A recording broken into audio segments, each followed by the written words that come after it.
Hello everyone. Once again welcome to online video lectures in thermal engineering 2 subject. आज के video lecture में हम लोग बात करेंगे कितने तरीके का थर्मोडायनेमिक साइकिल हो सकता है।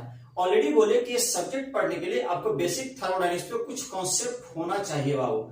और कितने ये कॉन्सेप्ट को चेक करने का तरीका यही है कि जो कुछ भी अभी हम बात करेंगे वो अगर आपको अंदर से समझ में आ रहा है, अगर फीलिंग अगर आ रहा है कि हम क्या बोल रहे हैं, इसका मतलब आपका बेसिक थर्मोडायनेमिक्स का कॉन्सेप्ट का बहुत ही अच्छा है। नहीं तो फिर आपको थोड़ा सा क्या करना है, बेसिक थर्मोडायनेमिक्स का कॉन्सेप्ट आपको और थोड़ा सा बढ़ाना होगा और उसके लिए क्या आपको पढ़ना पड़ेगा थोड़ा सा और बात। तो चलिए समझते हैं बात को। तो सिंपली अगर हम बात करें, क्योंकि ये साइकिल मेनली क्या बोले ना कि आपका जो थर्मल इंजीनियरिंग 1 जो था किसमें बाबू, अगर आप बात करेंगे थर्ड सेमेस्टर में, और ये थर्मल इंजीनियरिंग 2 जो आपके सेकंड सेमेस्टर में है, फोर्थ सेमेस्टर में, और एक आरएससी पेपर मिलेगा वो हायर सेमेस्टर मिलेगा। इसका मतलब है कि ये सभी में क्या बहुत सारे साइकिल आएगा बाबू। जैसे कि आप कार्नोट साइकिल का नाम सुने होंगे, पढ़े भी होंगे बाबू थर्मल में। ऑटो साइकिल का नाम सुने, डीजल साइकिल का नाम सुने। तो इस तरीके से क्या हमें अब क्या करना होगा कि ये सब साइकिल को कैसे क्लासिफाई कर सकते हैं, इसके बारे में क्या कर सकते हैं, बात कर रहे हैं। तो सबसे पहले अगर बात करें कि थर्मोडायनेमिक साइकिल, तो जो थर्मोडायनेमिक साइकिल होता है तो आप बेसिक थर्मोडायनेमिक्स में पढ़े होंगे कि दो तरीके का डिवाइस हम लोग बनाते हैं। एक होता है पावर प्रोड्यूसिंग और एक होता है पावर एब्जॉर्बिंग डिवाइस होता है। एक पावर प्रोड्यूसिंग और एक होता है पावर एब्जॉर्बिंग होता है। तो उसी पावर प्रोड्यूसिंग को हम लोग बोलते हैं पावर साइकिल बोलते हैं। क्या बोलते हैं बाबू, पावर साइकिल। तो पहला अगर हम बात करें तो thermodynamic cycle based upon the work हम बोल सकते हैं क्या कि दो तरीके का होता है, एक पावर साइकिल और दूसरा क्या होता है रेफ्रिजरेशन साइकिल। आप बेसिक थर्मोडायनेमिक्स से हीट इंजन, हीट पंप और रेफ्रिजरेटर पढ़े होंगे बाबू। तो हीट इंजन से क्या होता है, वर्क हमें मैकेनिकल वर्क मिलता है, लेकिन अगर हम हीट पंप और रेफ्रिजरेटर का बात करें तो उसमें वर्क क्या करते हैं, वो बाहर से सप्लाई करते हैं। तो इसका मतलब क्या है कि दो तरीके, एक पावर साइकिल और दूसरा क्या कहता है बाबू रेफ्रिजरेशन साइकिल। पावर साइकिल में क्या होगा, वर्क हमें मिलेगा, लेकिन रेफ्रिजरेशन साइकिल में क्या करते हैं, एक्सटर्नली वर्क क्या करते हैं, सप्लाई करते हैं। तो आप जानते हैं कि सिस्टम पे अगर वर्क हो रहा है तो पॉजिटिव लेते हैं, और सिस्टम के द्वारा अगर सिस्टम पे वर्क हो रहा है इसका मतलब निगेटिव लेते हैं, और सिस्टम के द्वारा हो रहा वर्क बाय द सिस्टम तो उसको क्या होता है, पॉजिटिव बोलते हैं। तो जो पावर प्रोड्यूसिंग डिवाइस रहेगा, जैसे हम अगर बात करें टरबाइन का बात है, किसका बात करें, टरबाइन का बात है। तो टरबाइन क्या करती है वो, वर्क प्रोड्यूस करती है। इसके लिए हम जो साइन का हमेशा यूज करते हो, पॉजिटिव यूज करते हो, क्या यूज करते हैं, पॉजिटिव साइन। इसका मतलब क्या है कि जितना भी पावर साइकिल है उसके लिए हम क्या साइन यूज करेंगे, वर्क पॉजिटिव यूज करेंगे। लेकिन अगर बात करें हीट पंप और रेफ्रिजरेटर का बात करें तो पावर एब्जॉर्बिंग डिवाइस है, मतलब इस पे बाहर से एक्सटर्नल वर्क हम लोग क्या करते हैं, सप्लाई करते हैं। तो सिस्टम पे वर्क अगर हो रहा है तो उसके लिए क्या यूज करते हैं बाबू, निगेटिव वर्क यूज करते हैं। ये बहुत ही अच्छे तरीके से आप पढ़े होंगे। दूसरा कि अगर हम बात जितना भी पावर प्रोड्यूसिंग डिवाइस है, अगर उसका हम जानते हैं कि नंबर ऑफ प्रोसेस कंस्टिट्यूट करके एक साइकिल का फॉर्मेशन होता है, तो मतलब क्या उसका ग्राफ अगर हम प्लॉट करें, उस साइकिल का ग्राफ प्लॉट करें, पीवी डायग्राम और एक क्या TS diagram, pressure versus volume diagram अगर ड्रॉ करें या temperature versus entropy diagram draw करें, हम जानते हैं कि जितना भी पावर साइकिल है उसके जो पीवी और टीएस डायग्राम ड्रॉ करते हैं वो क्लॉकवाइज में ड्रॉ करते हैं। जैसे ऑटो साइकिल, डीजल साइकिल क्या आप अगर डायग्राम ड्रॉ किए होंगे तो हमेशा देखोगे क्या कि क्लॉकवाइज में जा रहे होंगे, किसमें जा रहे होंगे, क्लॉकवाइज में। लेकिन जितना भी रेफ्रिजरेशन साइकिल है, अगर हम बात करें ब्रेटॉन साइकिल, ये सब जो अभी आने वाला है बाबू, ये सब क्या पावर एब्जॉर्बिंग डिवाइस है। इसका मतलब क्या है कि इसके लिए जो हम ग्राफ जो प्लॉट करेंगे पीवी और टीएस पे, वो एंटी क्लॉकवाइज डायरेक्शन में क्या करेंगे बाबू, हम ड्रॉ करेंगे। मतलब आज के बाद कहीं भी अगर किसी थर्मोडायनेमिक साइकिल का पीवी डायग्राम और टीएस डायग्राम क्लॉकवाइज में अगर बना हुआ है तो आप समझिए को पावर प्रोड्यूसिंग साइकिल है। और अगर किसी भी पीवी और टीएस डायग्राम पे अगर बोले कि एंटी क्लॉक में अगर जाके काउंटर क्लॉकवाइज में अगर ग्राफ बना हुआ है, इसका मतलब क्या कि हम बोल सकते हैं को क्या पावर एब्जॉर्बिंग डिवाइस है। ये बात समझ में आ रहा है। चलिए नेक्स्ट अगर बात करें तो जो पावर साइकिल होता है वो जितना भी पावर प्रोड्यूस है उसके लिए इफिशियंसी को हम लोग डिनोट करते हैं। इफिशियंसी जैसे हीट इंजन कितना इफिशियंट है तो इसके लिए टर्म क्या रहता है इफिशियंसी, जो कि क्या होता है इफिशियंसी में अगर हम बात करें तो क्या कहते हैं नेट वर्क कितना प्रोड्यूस हुआ, मतलब वर्क आउटपुट अपॉन क्या करते हैं हीट सप्लाइड ये इफिशियंसी टर्म यूज करते हैं। लेकिन जितना भी रेफ्रिजरेशन साइकिल चाहे वो हीट पंप का बात करें, रेफ्रिजरेटर बात करें, तो उसके लिए आप COP that is coefficient of performance और इश्यू क्या बोलते हैं ईपीआर एनर्जी परफॉर्मेंस रेशियो हम लोग क्या करते हैं वो टर्म यूज करते हैं। जो कि ईपीआर या सीओपी क्या होता है बाबू, रेफ्रिजरेशन इफेक्ट अपॉन क्या होता है वो वर्क इनपुट। ये ऑलरेडी आप बेसिक थर्मोडायनेमिक्स में अच्छे से पढ़कर आए होंगे बाबू। नेक्स्ट अगर बात करें जो पावर प्रोड्यूसिंग साइकिल होता है बाबू, उसका मतलब क्या, कैसे पावर प्रोड्यूस कर, टरबाइन में अगर बात करें तो आप फ्लूइड मशीनरी पढ़े होंगे, वहां पे क्या होता है बाबू कि या आप आईसी या ऑटो साइकिल डीजल साइकिल पढ़े, इसमें क्या होता है फ्लूइड के पास जो एनर्जी है, फ्लूइड के पास जो एनर्जी है उसको हम कन्वर्ट करते हैं किसमें, मैकेनिकल वर्क में कन्वर्ट करते हैं। तो अगर किसी फ्लूइड के पास एनर्जी है, आप उसको जैसे से कन्वर्ट करें मैकेनिकल एनर्जी में, उसका एनर्जी क्या घटेगा। इसका मतलब जो पावर साइकिल होता है उसमें फ्लूइड एनर्जी क्या होता है वो घटते रहता है। लेकिन अगर हम बात करें पंप का बात करें तो पंप पे क्या होता है बाबू, सेंट्रीफ्यूगल पंप का बात करें, कोई पंप का बात करें तो उसमें क्या होता है बाहर से वर्क सप्लाई करता है मैकेनिकल वर्क, और उसके कारण क्या होता है फ्लूइड का प्रेशर क्या होता है बढ़ता है, मतलब फ्लूइड का एनर्जी क्या होता है बढ़ता है। तो जितना भी रेफ्रिजरेटर साइकिल है उसमें फ्लूइड एनर्जी क्या होगा वो बढ़ेगा। तो ये सब पैरामीटर जिसके हिसाब से हम थर्मल साइकिल को दो तरीके क्लासिफाई करते हैं, एक पावर साइकिल और एक आता है रेफ्रिजरेटर साइकिल। ये सब बेसिक कॉन्सेप्ट आपको ध्यान में रहना बहुत ही जरूरी है, इसका हमेशा बेनिफिट मिलता है बाबू, ये आप मान लो।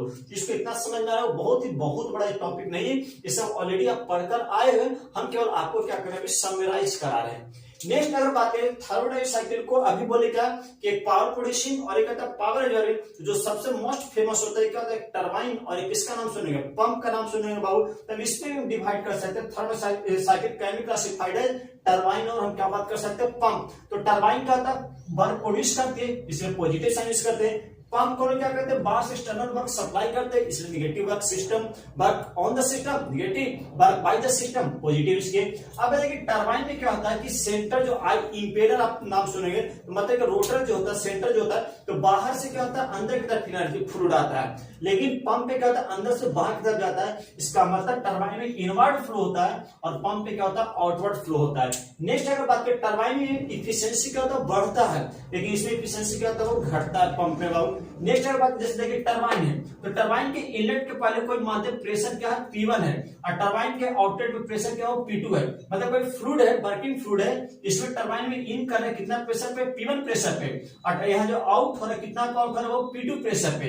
तो स्वाभाविक बात है कि यहाँ पे टरबाइन में क्या होता है प्रेशर जो काइनेटिक कन्वर्ट होता है बाबू, इसका मतलब P1 का वैल्यू P2 से क्या होगा ज्यादा होगा, तो P1 is greater than P2, और फ्लूइड किधर फ्लो कर रहा है इस तरफ राइट डायरेक्शन में, तो फ्लो डायरेक्शन में प्रेशर क्या हो रहा है घट रहा है, फ्लो डायरेक्शन में प्रेशर क्या हो रहा है घट रहा है। तो इसके लिए हम प्रेशर ग्रेडियंट एक टर्म यूज करते हैं del P by del X. आप फ्लूइड में इसको पढ़े होंगे प्रेशर ग्रेडियंट, तो del P by del X का वैल्यू P2 माइनस P1 करिएगा, इसका मतलब है कि P2 वैल्यू कम है P1 वैल्यू ज्यादा है, इसका तो नेगेटिव टर्म आएगा। तो याद रखना है कि टरबाइन के केस में प्रेशर ग्रेडियंट का वैल्यू क्या होता है वो नेगेटिव होता है।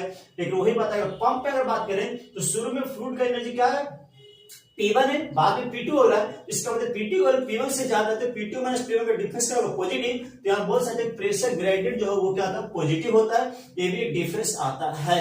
ये सब ऑब्जेक्टिव भी बहुत इंपॉर्टेंट, ये सब टर्म आपको समझ में आना चाहिए बाबू। ये सब ऑलरेडी आप प्रेशर ग्रेडियंट ये सब क्या होता है फ्लूइड मैकेनिक्स से पढ़कर आए होंगे। नेक्स्ट अगर बात करें thermodynamic cycle based upon the working fluid. आप अगर बात करें कि ऑटो या डीजल का बात करें तो वर्किंग फ्लूइड एयर हम लोग लेते हैं कि नहीं लेते, एयर लेते हैं बाबू। तो उसे देखिए वर्किंग फ्लूइड के आधार पे हम लोग बात कर सकते हैं, एक होता है गैस साइकिल और दूसरा क्या होता है वेपर साइकिल। एक क्या होता है गैस साइकिल, दूसरा क्या होता है वेपर साइकिल। गैस साइकिल में जो पूरे साइकिल के दौरान जो वर्किंग फ्लूइड का जो स्टेट होगा वो क्या होगा बाबू सिंगल होगा, मतलब सेम होगा, दैट इज गैसेस फेज होगा। जैसे कि आप auto cycle diesel cycle diesel cycle का बात करें तो उसमें आप एयर यूज करें हमेशा पूरे प्रोसेस साइकिल के दौरान एयर किस में गैसेस फेज में, ऐसा थोड़ी कोई लिक्विड फेज में आता है। इसका मतलब क्या कि working fluid remains in a single gases phase through out the cycle. पूरे साइकिल के दौरान जो वर्किंग फ्लूइड है वो सिंगल गैसेस फेज में क्या होता है मौजूद होता है। लेकिन कुछ ऐसा भी साइकिल है जिसमें कि वर्किंग जो फ्लूइड होता है तो हाफ साइकिल के लिए क्या होता है लिक्विड में रहता है और रिमेनिंग हाफ के लिए गैसेस फेज में होता है। जैसे कि जो NTPC national thermal power corporation का बात करें तो वहां जो स्टीम मतलब क्या बोल सकते हैं कि रैंकाइन साइकिल में जो वर्क करता है बाबू, तो वहां पे जो स्टीम है तो आधे साइकिल के लिए लिक्विड में रहता है और बाकी आधे के लिए क्या होता है वो वेपर में होता है। लेकिन पिछले इंट्रोडक्शन सिलेबस जब डिस्कशन कर रहे थे तो आपको ओवरव्यू देखे थे रैंकाइन साइकिल, तब देखे कि बॉयलर से लेकर आपका टरबाइन कंडेंसर की इनलेट तक क्या था वेपर फेज था, नहीं कंडेंसर से आउटलेट से लेकर बॉयलर की इनलेट तक क्या था बाबू की आपका लिक्विड स्टेट में था। तो हाफ साइकिल में वर्किंग फ्लूइड लिक्विड में और रिमेनिंग हाफ के लिए क्या हुआ आपका वेपर में। इसका मतलब क्या कि वेपर साइकिल में working fluid remains in liquid phase for half cycle and in the vapour phase for next half cycle, मतलब आगे का नेक्स्ट हाफ साइकिल के लिए वेपर फेज में मौजूद होता है। तो ये भी तरीके से thermal cycle, gas cycle, vapour cycle classify कर सकते हैं। तो कोई आपसे बोले कि गैस साइकिल क्या होता है, वेपर साइकिल क्या होता है, तो आपको समझ में आना चाहिए कि गैस साइकिल में working fluid through out the cycle क्या होगा बाबू, सिंगल गैसेस फेज में होगा। लेकिन वेपर साइकिल में वर्किंग फ्लूइड हाफ साइकिल के लिए क्या होगा, आपका लिक्विड फेज में रहेगा और रिमेनिंग हाफ के लिए क्या रहेगा, आपका वेपर फेज में मौजूद रहेगा वर्किंग फ्लूइड। मतलब फेज ट्रांसफॉर्मेशन होगा। क्या होगा बाबू, फेज का चेंज होगा। नेक्स्ट अगर बात करें तो एक और तरीके से थर्मोडायनेमिक साइकिल को हम क्लासिफाई कर सकते हैं दो तरीके, एक होता है ओपन साइकिल और दूसरा क्या होता है क्लोज साइकिल। एक होता है ओपन, दूसरा क्या होता है क्लोज साइकिल। जैसे कि अगर एरोप्लेन का बात करें तो वहां पर लोग क्या करते हैं, गैस टरबाइन का यूज करते हैं। तो वहां पे जो गैस, जो वर्किंग फ्लूइड होता है वो एयर होता है। तो एयर एक बार यूज किए तो उसको क्या करते हैं, एटमॉस्फेयर में रिलीज कर देते हैं और फिर से फ्रेश एयर हम लोग क्या करते हैं बाबू, इन करवाते हैं। लेकिन घर में जो आपका जो रेफ्रिजरेटर है, तो वहां जब देखे हुए आपके रेफ्रिजरेंट जो हम यूज करते हैं, तो एक बार जो मतलब ठंडा एक बार जो यूज किए तो क्या उसको बाहर फिर थ्रो आउट करते नहीं, उसी को हम क्या करते हैं, वो रीसर्कुलेट करते हैं। तो मतलब क्या है कि वर्किंग फ्लूइड को आप कितने बार यूज करें, अगर एक बार ही यूज करें और उसको एग्जॉस्ट कराते रहें, फिर नेक्स्ट साइकिल के लिए अनदर वर्किंग फ्लूइड यूज करें, तो इस तरीके से हम उसको बोलते हैं ओपन साइकिल बोलते हैं। लेकिन अगर आप वर्किंग फ्लूइड को बार बार रीसर्कुलेट, री यूज कर रहे हैं, तो उसको क्या होता है, क्लोज साइकिल बोलते हैं। तो थर्मोडायनेमिक साइकिल जितना भी होता है ना, आप उसको चाहे तो ओपन साइकिल में क्लासिफाई कर सकते हैं या आप क्लोज साइकिल में क्लासिफाई कर सकते हैं। तो ओपन में क्या होगा, in every cycle new working fluid is admitted. Her every cycle में, हर एक साइकिल के बाद आपको नया वर्किंग फ्लूइड एडमिट कराना पड़ेगा। मतलब आप उसको यूज करिए और उसको एग्जॉस्ट कर दीजिए, मतलब बाहर फेंक दीजिए। नेक्स्ट अगर क्लोज साइकिल का बात करें तो द सेम वर्किंग फ्लूइड, जो प्रीवियस साइकिल में जो वर्किंग फ्लूइड आप यूज किए थे, उसी को फिर से क्या कर रहे हैं, प्यूरिफाई कर अगेन एंड अगेन रीसर्कुलेट कर रहे या रीयूज करते हैं। बाबू समझ में आ रहा है? तो ये क्या था आपका कि थर्मोडायनेमिक साइकिल इतने तरीके से हम क्लासिफाई कर सकते हैं। ये आपको समझ में आ रहा होगा।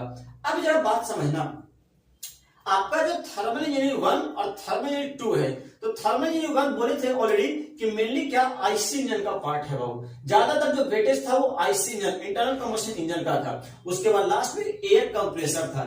थर्मल इंजीनियरिंग 2 में अगर बात करें तो आपको गैस टरबाइन पढ़ना है, जेट प्रोपल्सन पढ़ना है, स्टीम ऑयल पढ़ना है, स्टीम टरबाइन पढ़ना है, स्टीम जनरेटर पढ़ना है। इसका मतलब क्या कि ये सब जितना भी थर्मल इंजीनियरिंग 1 और थर्मल इंजीनियरिंग 2 अगर मिला दे तो एक तरीके से क्या कि आपका अगर बीटेक अगर आप करिएगा बाद में फ्यूचर, तो आपको वहां पे IC engine plus power plant के रूप में आपको दिखेगा।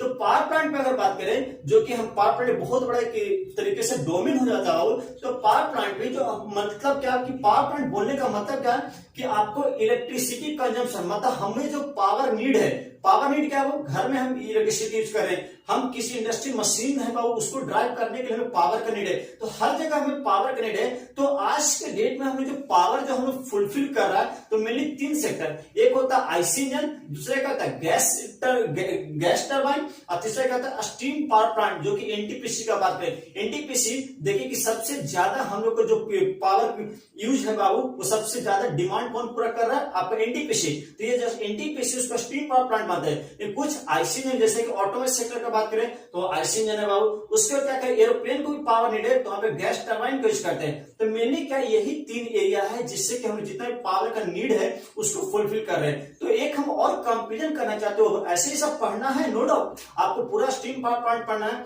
गैस टरबाइन अभी आपको पढ़ना है इस सब्जेक्ट में। लेकिन आईसी इंजन आप ऑलरेडी पढ़कर आए हैं थर्मल इंजीनियरिंग 1 में, तो आपको कंपेरिजन करने आना चाहिए कि तीनों में क्या comparison. Ready, steam power plant और अगर हम बात करें आईसी इंजन और एक लास्ट क्या होगी गैस टरबाइन, तीनों कंपेरिजन करना, कौन अच्छा है, कौन कब हम यूज कर सकते हैं, इसके बारे में हम लोग क्या करते हैं, देख लेते हैं बाबू। चलिए अब हम लोग क्या करते हैं कि steam power plant, gas turbine power plant और आईसी इंजन पावर प्लांट में क्या कंपेरिजन हो सकता है, इसको हम लोग क्या करते हैं, बात कर लेते हैं बाबू। जैसे कि ऑलरेडी हम लोग थर्मल इंजीनियरिंग 1 और थर्मल इंजीनियरिंग 2 हम लोग पढ़ाई कर रहे हैं बाबू।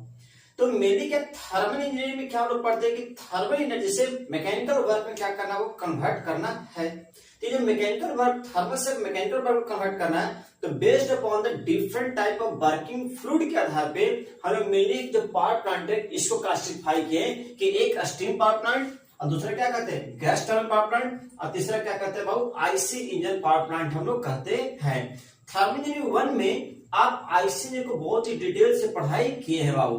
तो वहां पे जो आईसी इंजन पावर प्लांट में जो कुछ भी हम बात लिखे वो आपको बहुत ही अच्छे तरीके से समझ में आने लगेगा। उसी के आधार पे बाकी जो हम स्टीम पावर प्लांट और जो गैस टरबाइन पावर प्लांट में ओवरव्यू जो लिखे इसको समझना होगा। बाकी इसको डिटेल में जब हम आगे सब्जेक्ट को पढ़ाएंगे तो अभी डिटेल में हम लोग क्या करेंगे, बात करेंगे। तो इसलिए ओवरव्यू अभी बात करने से क्या होगा कि आपको इस सब्जेक्ट में इंटरेस्ट आएगा कि एक्चुअली में हमें पढ़ना क्या है और कैसे हम कंपेरिजन कर सकते हैं। क्योंकि कोई भी टॉपिक को समझने के लिए आपको दूसरे से कंपेरिजन करना जरूरी हो जाता है। और जब दूसरे से कंपेरिजन करिएगा तो अपने आप टॉपिक समझ में आने लगता है। और इससे एक और बेनिफिट कि यहाँ से इस टेबल से आपको ऑब्जेक्टिव क्वेश्चंस भी सॉल्व होंगे।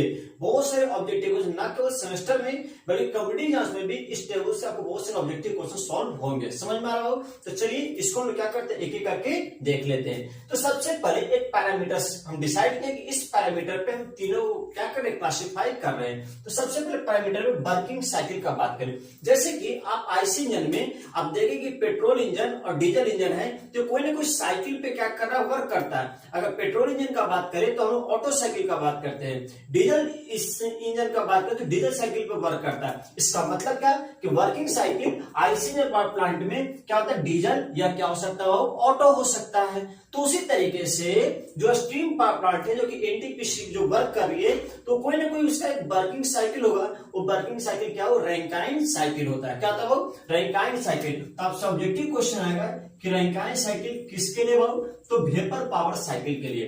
वेपर पावर साइकिल में जो वर्किंग साइकिल होता है वो क्या होता है, रैंकाइन साइकिल होता है। इस बात को याद रखना, ऑब्जेक्टिव क्वेश्चंस में आते रहता है। बाकी रैंकाइन साइकिल क्या होता है ये डिटेल में हम आने वाले वीडियो लेक्चर्स में बात करेंगे। उसी तरीके से जो गैस टरबाइन पावर प्लांट होता है इसका जो वर्किंग साइकिल होता है वो क्या होता है, ब्रेटॉन साइकिल। क्या होता है वो, ब्रेटॉन साइकिल। तो आपसे क्वेश्चन आएगा कि ब्रेटॉन साइकिल किसके लिए है, तो गैस टरबाइन पावर प्लांट के लिए। और इसी ब्रेटॉन को दूसरा जो नाम है वो क्या कहलाता है, जूल साइकिल। क्या कहलाता है, जूल साइकिल। इसको क्या कहता है, जूल साइकिल। तो बहुत ही इंपॉर्टेंट है बाबू, इसको समझना। अब ब्रेटॉन साइकिल क्या होता है ये हमें सिलेबस में भी डिटेल में दिया हुआ है, पढ़ना है, इसका हम डिटेल में बात करने वाले हैं। अभी केवल ओवरव्यू हम लोग देख रहे हैं। सेकेंड बात, आप चाहे पेट्रोल इंजन का बात करें या डीजल इंजन का बात करें उसमें लोग फ्यूल यूज करते हैं, तो पेट्रोल यूज करते हैं, केरोसिन यूज करते हैं, डीजल यूज करते हैं।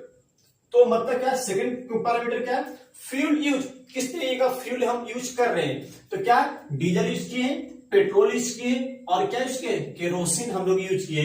तो उसी तरीके से स्टीम पावर प्लांट में जो सबसे मोस्ट हम लोग जानते हैं कॉमन कि कोयले का हम लोग उपयोग करते हैं। तो पहला फ्यूल क्या हो जाएगा, कोल। उसके अलावा कोल के अलावा क्या होता है, ऑयल भी यूज करते हैं, स्पेशल तरीके का ऑयल होता है। उसके बाद पैराफिन्स भी हम लोग क्या करते हैं, एक तरीके से ऑर्गेनिक कंपाउंड है बहुत, तो इसे भी हम लोग क्या करते हैं, यूज कर सकते हैं अल्टरनेट सोर्स में। लेकिन अभी भी स्टीम पावर प्लांट जो है मतलब एनटीपीसी जो वर्क करिए वो सबसे ज्यादा डिपेंडेंट किस पे, कोल पे डिपेंडेंट है। तो आप देख रहे हैं कि आजकल गर्मी समर सीजन में क्या हो रहा है, क्या स्कार्सिटी हो रहा है इलेक्ट्रिसिटी का। क्यों, क्योंकि कोल का कंजप्शन बहुत ही ज्यादा हो रहा है। अब कोल का कंजप्शन उतना हमें डिमांड जितना उतना हमें नीड उतना हमें मिल नहीं पा रहा है, इसके कारण पावर कट हो रहा है। तो ये भी बहुत बड़ा प्रॉब्लम आ रहा है। सेकेंड, अगर बात करें third parameter that is maximum temperature. अब जब फ्यूल बर्न होगा तो टेम्परेचर जब प्रोड्यूस होगा तो मैक्सिमम टेम्परेचर कितना अटेन कर सकता है, कितना हो सकता है। तो आईसी इंजन में कितना होता है, 2500 डिग्री सेंटीग्रेड तक टेम्परेचर जा सकता है। अगर आप न्यूमेरिकल बनाए होंगे तो यहाँ पे देखिए T3 जो मैक्सिमम टेम्परेचर आपने शो किए होंगे वो लगभग 2200-2300 के अप्रॉक्स रेंज में आप शो किए होंगे। उसी तरीके से स्टीम पावर प्लांट में कितना होता है, 620 डिग्री सेंटीग्रेड। ये ऑब्जेक्टिव क्वेश्चन में आया हुआ है कि स्टीम पावर प्लांट में मैक्सिमम टेम्परेचर कितना पहुंच सकता है, तो 620। वही अगर हम गैस टरबाइन का बात करें तो मैक्सिमम टेम्परेचर कितना हो, 1300 डिग्री सेंटीग्रेड तक अचीव किया जा सकता है। नेक्स्ट है प्रेशर रेशियो। प्रेशर रेशियो क्या होता है, हायर प्रेशर अपॉन क्या होता है, लोअर प्रेशर का रेशियो होता है। मतलब क्या कि अगर हम higher pressure upon lower pressure ratio देखें तो स्टीम पावर प्लांट में 180 से 300 होता है, गैस टरबाइन में 10 से 12 होता है और आईसी इंजन में 15 से क्या होता है, 25 होता है, 15 से 25 होता है। कहने का मतलब कि P1 अगर प्रेशर 1 बार है तो P2 जो होगा वो 15 बार होगा। ये कहने का मतलब किसी में, आईसी इंजन में। तो ये मतलब प्रेशर से 15 से 25 से वैरी कर सकता है। नेक्स्ट, अगर हम वेट पर पावर बात करें, अब बोले ना कि हमें पावर चाहिए। क्यों पावर चाहिए, क्योंकि हमें इंडस्ट्री को रन करवाना है। तो मतलब पावर चाहिए, तो उसको पावर के लिए चाहे तो आप steam power plant, gas turbine power plant या आईसी पावर प्लांट। तो तो ये जो स्टीम पावर प्लांट जब सेटअप करें तो उसका वेट तो होगा ना, वेट तो होगा। तो मतलब क्या कि पर किलोवाट अगर आपको पावर चाहिए तो 1 किलोवाट अगर पावर चाहिए तो उसके लिए आपको 55 KG equipment steam power plant में उसका वेट कितना होगा, 55 केजी होगा।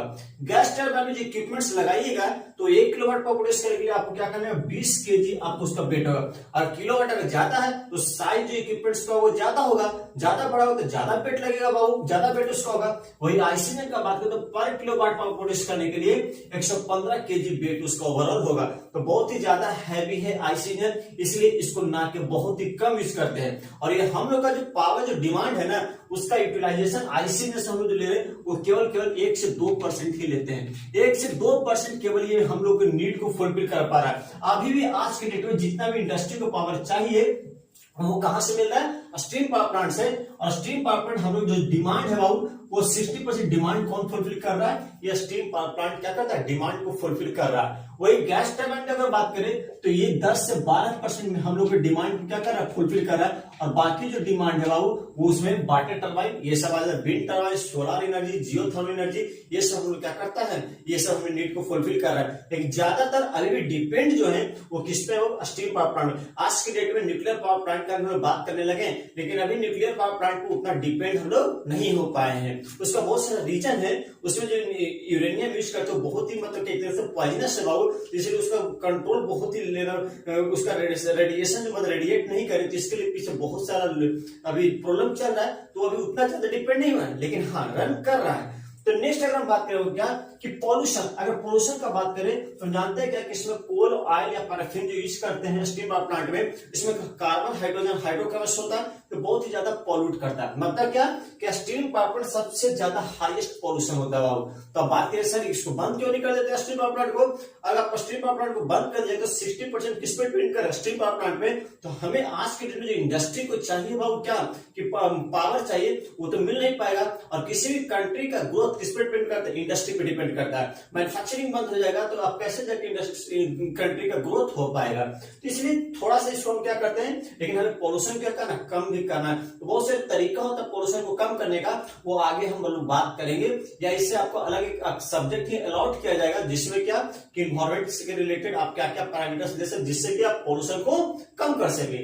नेक्स्ट अगर बात करें तो गैस टरबाइन में अगर बात करें तो सबसे लोएस्ट क्या करता है वो, ये प्रोड्यूस करता है। उसके बाद अगर बात करें कि यहाँ पे अगर बात करें कि आईसीजन तो ये क्या मीडियम, मतलब क्या ना कम ना ज्यादा पोल्यूशन प्रोड्यूस करता है। नेक्स्ट एक चीज और देख लीजिए, ये जो गैस टरबाइन कितना 20 केजी पर किलोवाट कितना कम है, यही कारण सबसे लाइट वेट होता है। तो एयरक्राफ्ट जो एयरप्लेन था उसमें किसको यूज करते हैं, गैस टरबाइन पावर प्लांट को यूज करते हैं। यही रीजन है कि एयरक्राफ्ट में किसको यूज करते हो, गैस टरबाइन पावर प्लांट को, मतलब एयरक्राफ्ट में ब्रेटॉन साइकिल का उपयोग होता है। वो वर्किंग साइकिल कहता है ब्रेटॉन साइकिल, तो क्यों, क्योंकि लाइटेस्ट वेट होता है, ये एक रीजन होता है। नेक्स्ट अगर बात करें इफिशियंसी, अब ओवरऑल इफिशियंसी तो हम कितना इफिशिएंट है, हम ये सेटअप लगाएं, मान लीजिए कि स्टीम पावर प्लांट सेटअप लगाएं, gas turbine power plant setup लगाएं और आईसीजन कितना इफिशिएंट है। इफिशिएंसी की बात करें तो स्टीम पावर प्लांट 35 से 37% इफिशिएंट होता है, मान 35 to 37% इफिशिएंट ही है केवल। उसके बाद गैस टरबाइन की बात करते हैं और कम है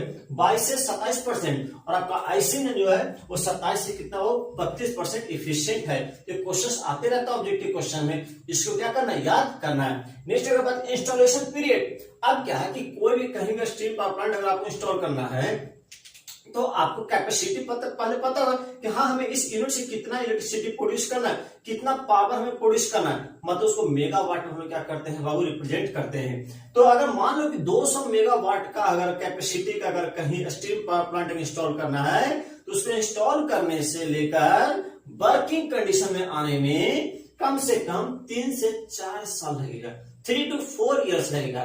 वही बात अगर गैस टरबाइन का बात करें तो 200 मेगावाट कैपेसिटी का अगर आप गैस टरबाइन अगर आप सेटअप कर रहे हो पावर प्लांट तो कितना 2 से 3 साल लगेगा, कितना हो 2 से 3 साल समय लगेगा फ्रॉम इंस्टॉलेशन से लेकर वर्किंग कंडीशन में आने तक। लेकिन वही अगर आईसीजन का बात करें तो एवरी 1 से 2 मेगावाट अगर पावर प्रोड्यूस करना है तो उसके लिए कितना मंथ लग सकता है, 1 से 2 मंथ समय लग सकता है बाबू। समझ में आ रहा है? तो ये सब पैरामीटर्स था जिसके हिसाब से तीनों पावर प्लांट को हम लोग क्या करते हैं, क्लासिफाई करते हैं।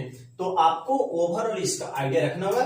इसका बेहतरीन तरीके से आप क्या करें, नोट्स बनाइए बाबू, और अच्छे से इसको क्या करें, पढ़ाई करते रहिए। क्योंकि बोले नहीं, सब्जेक्ट में आपको ऑब्जेक्टिव क्वेश्चंस कॉम्पिटिटिव एग्जाम्स का सबसे ज्यादा लगाना है, सबसे ज्यादा कॉम्पिटिटिव एग्जाम से क्वेश्चन लगाना। और ये आपको विश्वास दिलाना चाहते हैं कि सभी टीचर जो आपको पढ़ा रहे हैं, आपका उनका प्रॉपर नोट्स, उनका प्रॉपर गाइडेंस अगर आप फॉलो करिएगा तो आपको करेंटली आप 600 जैसे पास करेगा, आपको अच्छा लेवल का कॉम्पिटिटिव एग्जाम्स क्रैक कर जाएगा। केवल बात को क्या करें, फॉलो करते जाइए। समझ में आ रहा है कि नहीं आ रहा है, अच्छे तरीके से।